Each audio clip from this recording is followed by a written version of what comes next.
जय बाबा केदार। ऊंचाई 12,000 फीट से भी अधिक और तापमान माइनस में। ऐसे में नंगे पांव चलने की हम कल्पना भी नहीं कर सकते, लेकिन कुछ लोग हैं जो कि हर साल ये काम बड़ी आसानी से कर जाते हैं। जी हाँ, हम बात कर रहे हैं बाबा केदार की डोली लाने ले जाने वाले उन विशेष भक्तों की।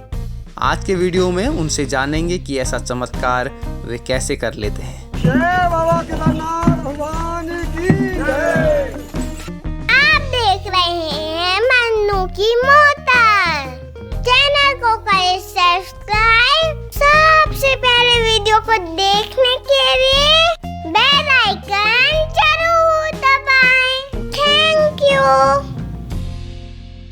कपाट खुलने से पहले बाबा केदार ऊखीमठ के ओंकारेश्वर मंदिर में विराजमान रहते हैं और उत्सव डोली के माध्यम से वे ऊखीमठ से केदारनाथ पहुंचते हैं। लगभग 60 किलोमीटर की इस पैदल यात्रा का मुख्य आकर्षण होती है उत्सव डोली। डोली को अपने कंधों पर ले जाने वाले भक्त हैं रांसी गांव के। रांसी उत्तराखंड के रुद्रप्रयाग जिले का एक छोटा सा गांव है। हमने बात की यहाँ के संजय सिंह पंवार जी से, जो इस साल केदारनाथ की डोली अपने कंधों पर ले गए थे। वे कहते हैं, वो डोली ले जाने का और उसकी श्रृंगार की पेटी वो सब होता ना, सामान होता, उसके साथ 15-20 आदमी के करीबन आदमी लगते उसको ले जाने में। मैं अभी भी इसी सत्र में पट खोलने के लिए जा रहा था वहाँ। करीबन मेरे को 8-10 साल हो गए रेगुलर जाता हूँ। केदारनाथ के कपाट खुलने की तिथि शिवरात्रि के दिन तय होती है। केदारनाथ की यात्रा का ये भी एक विशेष कार्यक्रम है। इसका आयोजन ऊखीमठ के ओंकारेश्वर मंदिर में किया जाता है, जिसमें केदारनाथ के रावल, पुजारी, श्री बद्री केदार मंदिर समिति के सदस्य, तीर्थ पुरोहित आदि शामिल होते हैं। पंचांग गणना के आधार पर रावल केदारनाथ के कपाट खोलने की तिथि घोषित करते हैं और उसके साथ ही डोली ले जाने की तैयारियां भी शुरू हो जाती हैं। संजय बताते हैं, जैसे 15-20 दिन पहले वो कंफर्म कर देते हैं कि हमको कभी उनको 14 आदमी लगते हैं, कभी 16 आदमी लगते हैं, कभी 17 आदमी लगते हैं। तो जैसे उनको आदमी लगते हैं वो 15-20 दिन पहले फोन करके, या पहले तो चिट्ठी होती थी ना, आज तो फोन का जमाना हो गया, तो आज तो फोन कर रहे हैं। अब पहले जब फोन नहीं देता तो चिट्ठी आती थी कि भाई आपको इतने लोग आदमी चाहिए, आप इतने आदमी की व्यवस्था करना है। तब उसको उसमें गाँव में आदमी इकट्ठा करके उस दिन ऊखीमठ जाना हो, उस दिन पूरी टीम ऊखीमठ रात को नाइट के लिए जाती है। अगर कभी आपको इस डोली यात्रा में शामिल होने का अवसर मिलेगा तो आप महसूस करेंगे कि ये यात्रा बहुत आसान नहीं है। ऊखीमठ से पहले डोली नीचे उतरती है और फिर एकदम खड़े पहाड़ पर चढ़कर पहुंचती है गुप्त काशी। इसके आगे के रास्ते में भी डोली को कई उतार चढ़ाव से होकर गुजरना पड़ता है। इस यात्रा के दौरान सड़क पर भी चलना होता है और गाँवों के ऊबड़ खाबड़ रास्ते पर भी। ऐसे में आप और हम इस यात्रा के एक छोटे से हिस्से को भी नंगे पांव पूरा करने के बारे में सोच भी नहीं सकते, लेकिन डोली ले जाने वाले पूरा रास्ता नंगे पांव ही तय करते हैं। ये ऐसा रास्ता है जहां नंगे पांव चलने पर पत्थर कांटों का चुभना तो एक सामान्य सी बात है।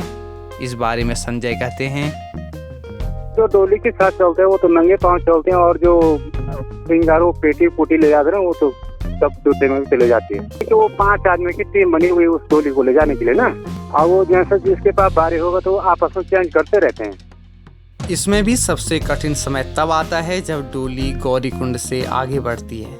यहाँ से चढ़ाई भी काफ़ी कठिन हो जाती है और आगे जाने पर कई ग्लेशियर भी मिलते हैं। इन ग्लेशियरों को पार करते हुए ही आगे बढ़ा जा सकता है। यहाँ की ऊंचाई 12,000 फीट से भी अधिक होती है और तापमान कई बार शून्य से भी नीचे। ऐसी परिस्थिति में नंगे पांव चलना किसी तपस्या से कम नहीं है। पिछले वर्ष की यात्रा में मैंने इसी बारे में जब डोली ले जाने वाले केसर सिंह जी से पूछा तो उनका जवाब सुनिए। नंगे पांव चलते हैं इतने लंबे रूट में, तो कैसे, मतलब ऐसा कैसे संभव कैसे हो जाता है? भाई वो उस भोले शंकर की वो है, कृपा है, हो जाता है ऐसे। अच्छा, तो जैसे शक्ति देता है हमें चलने की। तो जैसे अभी आगे बर्फ भी है, नहीं तो ऐसे चलना पड़ता है, वही उसकी हम उस पर चलना पड़ता है। भोले शंकर का नाम लेके चलना पड़ता है। क्या प्रैक्टिस करते हैं इसके लिए? नहीं प्रैक्टिस कुछ नहीं। प्रैक्टिस क्या करना है, 4 दिन के लिए क्या प्रैक्टिस करनी। कई बार डोली लाते ले जाते समय बर्फ भी गिर रही होती है और हालात काफ़ी विकट हो जाते हैं। डोली के साथ चल रहे अन्य लोगों के लिए आगे बढ़ना भी मुश्किल हो जाता है। बेहद ऊंचाई वाले इस एरिया में वैसे भी दोपहर के बाद मौसम आमतौर से ख़राब होने लगता है। इसके बावजूद डोली ले जाने वाले नंगे पाँव से लगातार इस तरह चल रहे होते हैं जैसे कि कुछ हुआ ही न हो। उन्हें देखकर लगता है कि कोई तो है जो उन्हें शक्ति प्रदान करता है। कुछ इसी तरह की बातें संजय भी करते हैं। तो अब वही उसके लिए ले जाने, किसी को तो ठंडा भी नहीं लगता है पाँव में। जब डोली नीचे ही रखते हैं तभी महसूस होता है कि हम बर्फ में चल के आए हैं। हाँ, ये तो उसी की माया है, पता नहीं, हम इतना तो हम भी गहराई से नहीं जानते उस माया को। इसको देखिए कि हमको सबसे बड़ा ये लगता है कि हम स्वयं भोलेनाथ के दरबार में, भोलेनाथ हमारे आगे पीछे हैं। डोली के साथ कुछ और भी चीज़ें चलती हैं जैसे कि भगवान केदारनाथ जी का छत्र, भोग मूर्ति और केदारनाथ जी की श्रृंगार सामग्री। संजय बताते हैं, सर डोली के साथ तो एक हो जाता है पिटकनी बोलते हैं ना इधर, वो कंडी हमारे वो हिंदी नाम है उसको पिटकनी बोलते हैं और घर के नाम से उसको कंडी बोलते हैं। उसमें एक सिंहासन रहता है ऊपर में, वो बांध के बढ़िया बना रखा है उसका ना। एक आदमी के पास छतर रहता है जो ऊपर श्रृंगार के वो जो लिंग के ऊपर चढ़ा रहता है ना, वो बड़ा छतर। एक आदमी वो भी नंगे पाँव चलता है, छतर वाला पिटकनी वाला हो गया, वो भी नंगे पाँव चलते हैं। इन भक्तों का गांव रांसी पंच केदार में शामिल मद्महेश्वर के रास्ते में पड़ता है। अगर आप कभी मद्महेश्वर जाने का प्रोग्राम बनाएंगे तो आपको रांसी से होते हुए ही जाना पड़ेगा। आप इस गांव में मां राकेश्वरी देवी के भी दर्शन कर सकते हैं।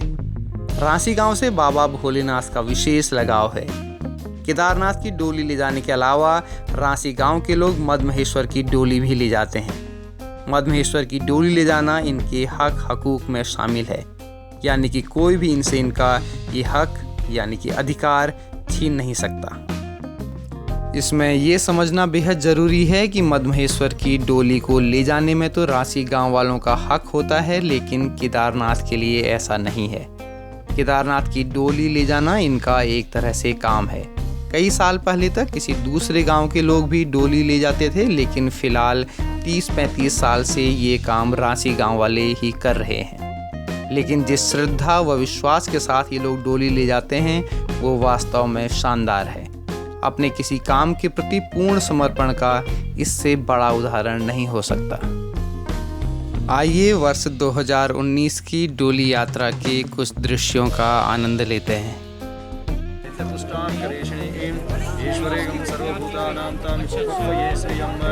योपां पुष्पं वेद पुष्पवान् प्रजवान् पशुमान् भवति चन्द्रमा व अपां पुष्पं पुष्पवान् प्रजवान् पशुमान् भवति साम्ब सदा शिवाय ते नमः।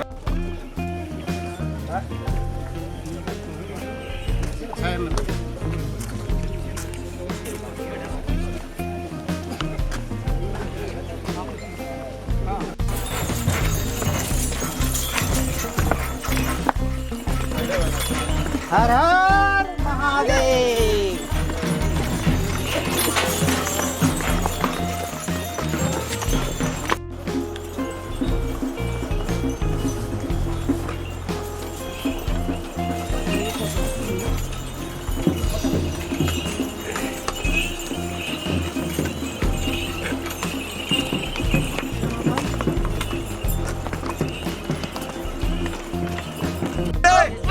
भोले भोले बम बम भोले भोले भोले भोले भोले भोले।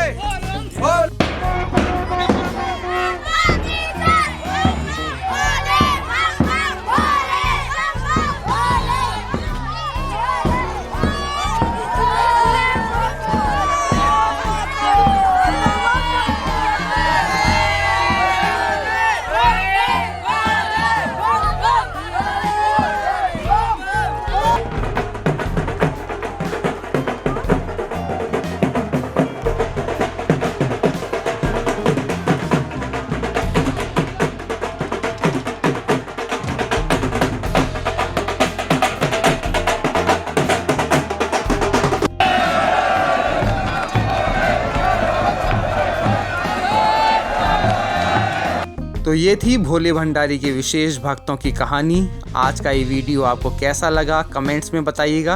अपने साथियों के साथ इस वीडियो को शेयर करना मत भूलिएगा। जल्द ही मिलते हैं एक नए वीडियो के साथ, तब तक दीजिए इजाज़त। नमस्कार।